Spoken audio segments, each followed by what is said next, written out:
Hi there, my name is Emma Shelton. I am a realtor in the Phoenix area of Arizona, and today I'm going to be talking about concessions. This is something that has been coming up recently as we are in a shifting market.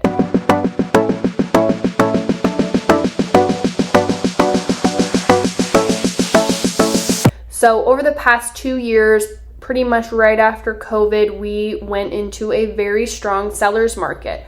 And what that meant is homes were selling very quickly. They were selling sometimes even before they were fully on the market. They were selling for a lot more than the list price. They were selling for more than the appraised price. Buyers were waiving inspections, waiving appraisals, waiving financing contingencies, and doing anything that they could to get into the home. So obviously this didn't leave buyers with very much room to negotiate and get anything for themselves.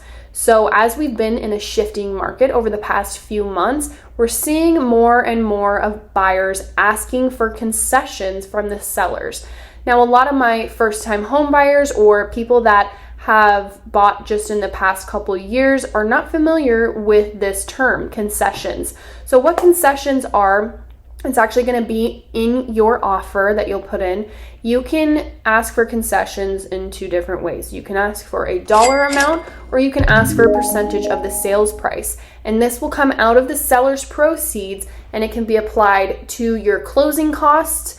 You can also do a buy down with your lender. If you're doing a loan, you can ask, basically you get a credit from the seller. This can be super helpful if you don't have a ton of cash. You've been saving and maybe you only have that 3.5% down for your down payment, but you don't have enough money to pay for the closing costs.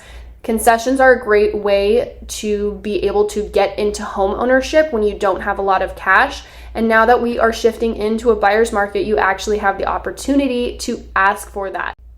When you're asking for concessions, sellers will often want you to come in above their list price or come in a little bit higher to make up for those concessions because they will still get the profit, but then they're able to give you a little bit of chunk of money and you can pay for your closing costs or to buy down your rate as the rates continue to rise. This is a great option for people. I've seen people get into home ownership that couldn't have otherwise because of concessions, and buyers are actually having the opportunity to ask for it, and sellers are saying yes to concessions. So talk to your realtor about concessions and options for you, and you can also talk to your lender about how much you will need for your closing costs. You can actually get an estimate from this. Your realtor should be able to pull that for you as well from the title company. And normally we're seeing, depending on the price point, we're usually seeing about 2 to 3% of the sales price is what you're going to pay in closing costs. And your closing costs are going to include escrow fees, taxes, HOA fees, the lender fees, loan origination fees, things like that. So it does all add up. And the concessions can be a great way that you can actually get these paid and not have to bring cash from out of your pocket or out of your savings account or wait longer so that you can save up that cash.